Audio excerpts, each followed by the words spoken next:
Aero wheels don't just look cool, but we're also told that they make you faster too. But how much faster? We wanted to do an experiment to see typically how much more speed an aero wheel can give you. So to do that, we came down here to Herne Hill Velodrome in South London, where we're going to put 3 different sets of wheels to the test. So the first set of wheels we have is a pair of Mavic Cerium R-Sys clinchers. We've picked these because they represent the typical box section clincher wheel that you get on a normal road bike, and most road bikes are equipped with a shallow wheel like this. Second set of wheels we're going to test are a pair of Envy Smart 4.5s, which have a 40mm front rim and a 50mm back rim. Now we picked those because that's a very classic, typical current professional setup. For the final set of wheels, we've got a Head GT3 tri-spoke front wheel and a lightweight Autobahn disc, which is incredibly bling and about £2,500. Now we've picked this because it's said to be the ultimate time trial setup and it's been used by the likes of Alberto Contador, amongst others. For our experiment, Dr Hutch is going to be doing the riding. For those unfamiliar with Dr Hutch, he's sort of a pound shop Stig, and he's going to be riding each set of wheels for 10 minutes at 200 watts and 10 minutes at 300 watts round the velodrome.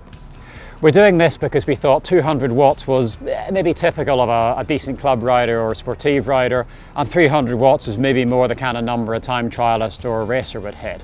So we'll see what the benefit might be if you're riding quickly, and even then what the benefit might be if you're maybe not going quite at race pace.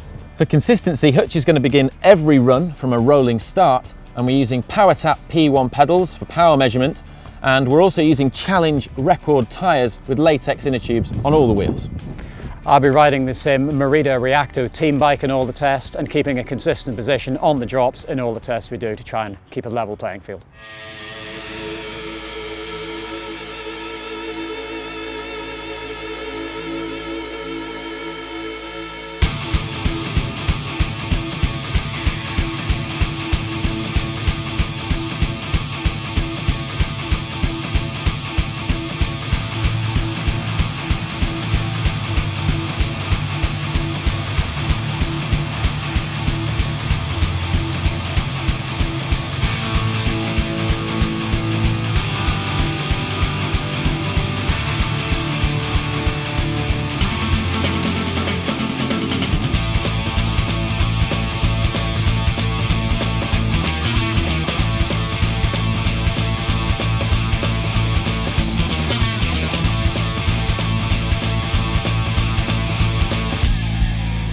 Before we get on to the results, Oliver is a proper scientist and would like to issue a quick disclaimer.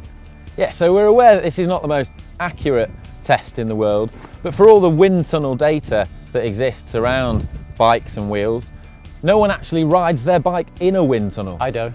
Apart from Hutch. So based on that, we want to see what actually happens when you ride these things outside. So there is value in that, and Herne Hill is about as much as a controlled environment as you can get outside. So, Oliver, what were the results? The Mavics that you rode first, at 200 watts, you travelled a distance of 5,120 metres at an average speed of 30.7 kilometres per hour. And at 300 watts, you travelled 6,070 metres at an average speed of 36.42 kilometres an hour. So quite a bit faster. Faster actually, yeah. So then onto the Envies, you travelled at 200 watts, 5,460 metres at an average speed of 32.7 kilometres an hour. So that's 2 and a bit kilometres an hour faster? 2 kilometres an hour faster. Yeah. And at 300 watts, you travelled 6,442 metres at an average speed of 38.6 kilometres an hour. So again, roughly 2 kilometres an hour faster, yeah. Okay. So for the super duper TT setup, at 200 watts, you travelled 5,520 metres at an average speed of 33.12 kilometres an hour. And at 300 watts... A little quicker. Yeah, a little bit quicker. And at 300 watts, you travelled 6,600 metres at 39.6 kilometres an hour. So that's basically 25 miles an hour. So yeah, again, that's quicker again. Yeah, so just a little bit quicker than the Envies. But I think the main thing is the difference between the Envies and the time trial wheels was quite small. Was not that much. So the big step up is from the kind of box section simple shallow rimmed wheels up to the moderate rimmed wheels. Yeah, and even at 200 watts, you're travelling 2 kilometres an hour faster on a 40, 50 mil rim, yeah. Yeah, and it is quite windy. It's actually quite windy here today. So, you know, with the kind of the yaw angles and the rest of it, actually the deep rims will probably start to perform even better. But it does go to show that, I mean, even if you're just averaging 200 watts, over the course of a 100-mile sportive, that could really add up to a massive... If you're spending 5 or 6 hours at it, it's going to be most of another hour's work. So if saving 2 kilometres an hour is important to you, then investing in some Aero wheels is well worth considering. How much do you care about 2 kilometres an hour, Oliver? I've killed for 2 kilometres an hour.